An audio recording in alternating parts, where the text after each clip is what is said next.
বঙ্গ সম্মেলনের দাপটে আর কয়েক সপ্তাহের মধ্যেই নিউ ইয়র্কে রাস্তাঘাট চলে যাবে শাড়ি আর পাঞ্জাবি পরা বাঙালিদের দখলে। ম্যাডিসন স্কোয়ার গার্ডেনের বাইরে থেকেই হয়তো ভেসে আসবে বাংলার মেঠো সুর।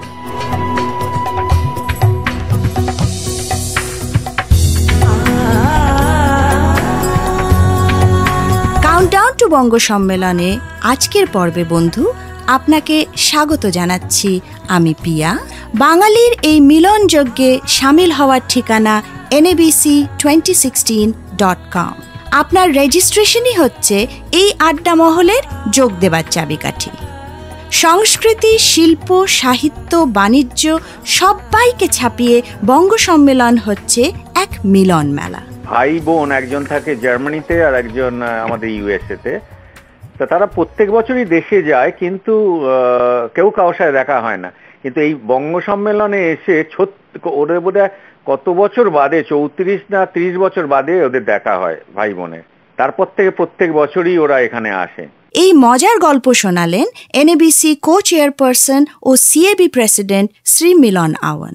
ওনার কাছে আমরা আরো জানতে চাইলাম এবারের নতুনত্ব সম্বন্ধে। নতুন জিনিস বলতে এবারের আকর্ষণ দুটো জিনিস, যেটা মানে কোনোদিনই হয়নি কোনো বঙ্গ সম্মেলনে।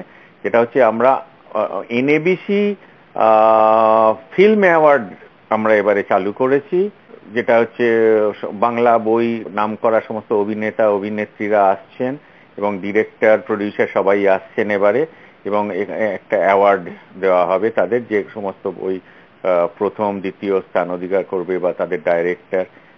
এইটা একটা অ্যাট্রাকশন। আর সেকেন্ডলি আর একটা হচ্ছে জি টিভি থেকে ওরা যেটা করছে, লিটল চ্যাম্পের একটা ফাইনাল অডিশন এখানে হবে। এটা ওদের অলরেডি আরম্ভ হয়ে গেছে, বিভিন্ন আমেরিকার বিভিন্ন শহরে যারা অডিশন নিচ্ছেন, এবং তার ফাইনাল এটা আমাদের ম্যাডিসন স্কোয়ার গার্ডেনে নেওয়া হবে। এয়ার ইন্ডিয়াও আমাদের সাথে আমাদের সাহায্য করছেন, স্টেট ব্যাংক অফ ইন্ডিয়া এবং ওনার যিনি চেয়ারম্যান মিসেস অরুন্ধতী ভট্টাচার্য, উনিও আসছেন আমাদের এখানে এবং আমাদের এখানে থাকবেন দুদিন। এগুলোই আর কি বিরাট খবর। Countdown to Bongo সম্মেলন program can be enjoyed on your smartphones, iPads, iPods or any podcast-enabled mobile device. Subscribe to this free podcast at banglapodcast.com. আপনিও অংশ নিতে পারেন এই অনুষ্ঠানে। Visit us on the web at banglapodcast.com. Drop us a line at banglapodcast@gmail.com অথবা voicemail রাখুন at 315-355-7492. এটার যে জন্ম হয়েছিল NABC আমাদের সবার তাগিদে, সুতরাং এটা প্রত্যেকেরই একটা শিশু। বঙ্গ সম্মেলনের এই আড্ডাটা কিন্তু আগে ভাগেই জুড়ে দিলেন আমাদের অনির্বাণ। NABCর আতুরঘর থেকে যিনি রয়েছেন সেই প্রবীর রায়ের সঙ্গে। রবিবাবু, খুবই জানতে ইচ্ছে করছে, মানে এত বড় তো একটা অনুষ্ঠান, তো একটা সহজ একটা উদাহরণ আমাদের দিন, যে যেখানে এমন একটা ঘটনা যেটাতে মানে বেশ সমস্যার সৃষ্টি হয়েছিল এবং আপনারা সেটা দারুণভাবে ম্যানেজ করেছেন। এরকম যদি একটা ঘটনা যদি আমাদের জানান, কিছু বলুন। আমাদের প্রোগ্রামের সময় এলেন জ্যোতিবাবু, সিদ্ধার্থ শঙ্কর রায়। তা হঠাৎ মধুমন্তী অ্যানাউন্স করে দিল এবার মঞ্চে আসছেন যেন আমাদের দেশের ইস্টবেঙ্গল মোহনবাগান খেলা, যারা নাকি দুজনের দিকে চোখে চোখে রেখে কথা বলেন না, এমনভাবে সাহিত্য আকারেই বললেন। কিন্তু কথাটা, যেখানে জ্যোতিবাবু আছেন মঞ্চে এবং সোমনাথবাবু ছিল পাশে এবং সিদ্ধার্থবাবু আছেন, একজন হচ্ছে কংগ্রেস, একজন হচ্ছে CPM। তারপরের ঘটনা হলো, কিন্তু তারা দুজনেই কিছুক্ষণ স্তম্ভিত হয়ে ঘোষণাটার পরে, আর আমাকে সঙ্গে সঙ্গে উইং থেকে বেরিয়ে এসে বললো, দময়ন্তী প্রবীরদা, আমি কিন্তু কিছু ভুল করেছি বলে আমি বললাম, তুমি তো সঞ্চালক, তুমি যেটা বলেছো ঠিকই বলেছো, না ডোন্ট বি অ্যাফ্রেড বলেছো, তো এটা তো ফিরিয়ে নিতে পারবে না, আর ফিরিয়ে নেওয়ার জন্য অ্যাপোলজি চাওয়ার দরকার নেই, বলেছো ঠিক আছে, তুমি একটা সুন্দর উপমা দিয়ে বলেছো নাও।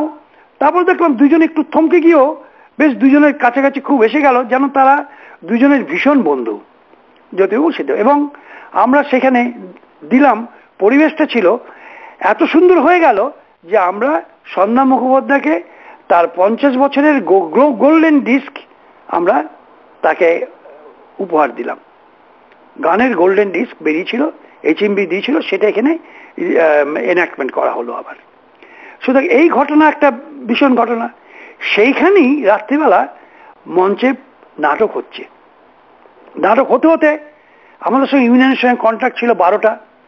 তা আমাদের তার আগের শিল্পী যে ছিলেন উনি কিছুতেই স্টেজ ছেড়ে উঠবেন না, কারণ তার কতগুলি গানের সময় মাইক্রোফোন কাজ করছিল না। তা সুতরাং তাকে বসতেই দেওয়াই হলো। তার 15 মিনিটের প্রোগ্রাম 30 মিনিটে গড়িয়ে গেল। তারপর যখন উঠে এলেন, আমরা নাটকটা ছিল শেষ, কিন্তু নাটকটা শেষ হলো না। ওরা ইউনিয়নের লোকরা লাইট নিভিয়ে দিল এবং সবাই তখন খুব হইচই আরম্ভ করে দিল, এ কি আমার নাটকটা শেষ হবে না, কি হবে? আমরা তখন মিটিং করলাম, আবার সব সাবিত্রী বা সব বড় বড় শিল্পী ছিল, এদেরকে জিজ্ঞেস করলাম, লকেট চ্যাটার্জি বা আর যারা ছিল, তাকে বললাম যে আপনারা এই নাটকটা তো বলেছিলেন করবেন, আপনারা আরেকদিন করবেন, দেখলাম তো কি হলো। বলে ঠিক আছে, তাহলে আমরা এখন আবার একটু তৈরি হইনি, তাহলে কালকে সকালবেলা 11:30-12টার সময় আবার নাটকটা দিন।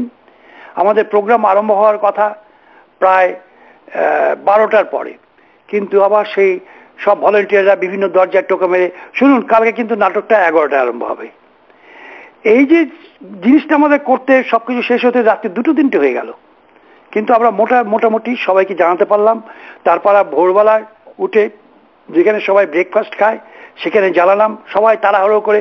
নাটকটা এত জমেছিল যে কেউ না। সুতরাং কয়েকজন এখান থেকে সাহিত্যিক তারা লিখলেন দেশে যে এমন কোথাও কোনদিন শুনেছো যেখানে 1.5খানা নাটক হয়।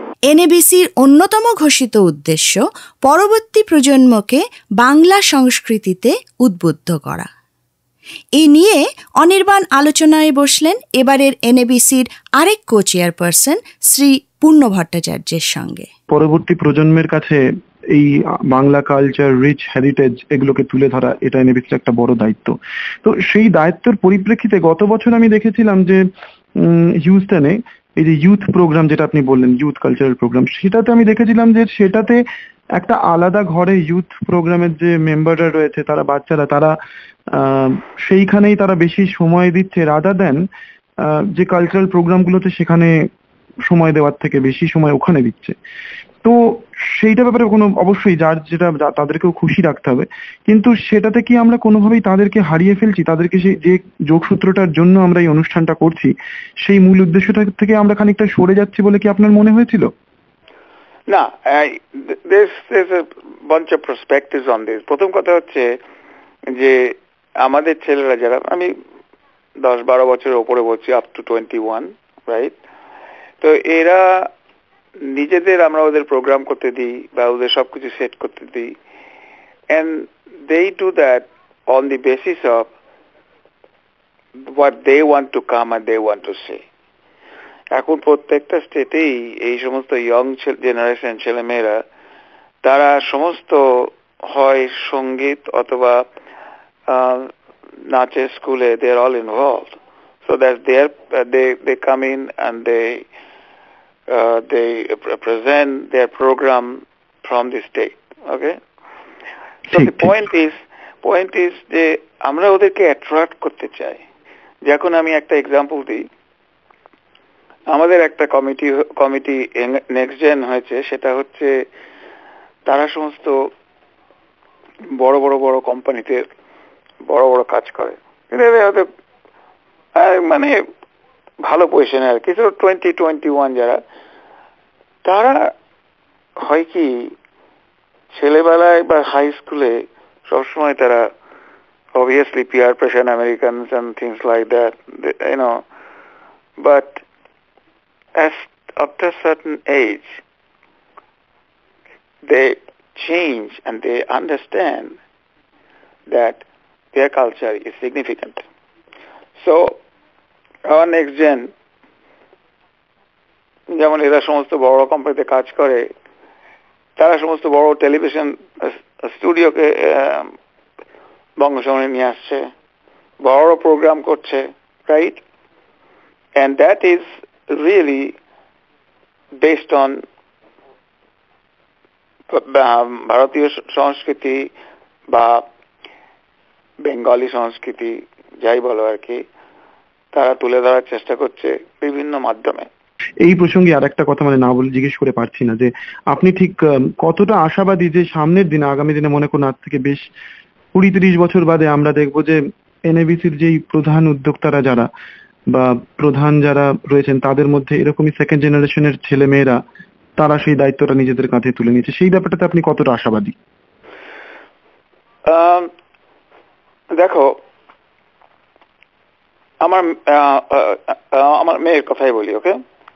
আমার মেয়ে বিয়ে হয়ে গেছে, ভালো অ্যাক্লেম ড্যান্সার ছিল, Odissi dancer. So she went to San Francisco with her husband, right? She called me. She said, "Daddy, I want to get involved in NBC San Francisco, which is going to be 2017."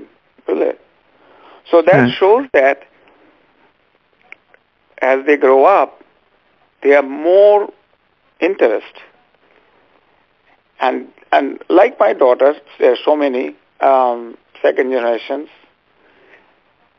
They will use this platform. হয়তো সবসময় রবীন্দ্রসঙ্গীত হলে আমাদের ভালো লাগবে, কিন্তু ওরা রবীন্দ্রসঙ্গীত এখানে অনেক আমাদের ছেলেমেয়েরা করে, কিন্তু আর নাচের তো কোনো প্রবলেমই নেই। যেমন আমাদের এবারে second generation, next gen is they are entirely, the committee gave it to one of our friends. She is also involved. Her daughter, she is presenting the closing ceremony. That's a big participation from second generations. Okay, these are they are trained on traditional ভারতীয় বলো, কত্থক বলো বা তোমার ওড়িশি বলো, যাই হোক আমি একটা এক্সাম্পল দিচ্ছি। They are very good. Now some of them are so good that they are opening their own studios and they are bringing their American friends, both white and African American. এইভাবেই সবাইকে কাছে নিয়ে আসছে north American Bengali conference. এই mega অ্যাট্রাকশনে যে স্টারেরা আসছেন তাদের আপনার কাছে আগেই উপস্থিত করবে এই অনুষ্ঠান। I'm so happy to come and perform मेरे ग्रुप के साथ। Our very very beautiful prize production of Romeo Juliet in Kathak style. For the first time it will happen perhaps outside of India at the Madison Square Garden. আমি ইন্দ্রাণী হালদার এবং সুকল্যাণ বিয়ান্টোরায় আমরা কলকাতা থেকে যাচ্ছি একটা অনুষ্ঠান করতে, সেটা হচ্ছে রবীন্দ্রনাথ ঠাকুরের চণ্ডালিকা। আজ এখানেই শেষ করছি। আমি পিয়া।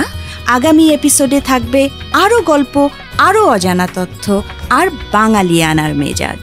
শুধু আপনার জন্যে আপনার প্রোগ্রাম কাউন্টডাউন টু বঙ্গ সম্মেলন।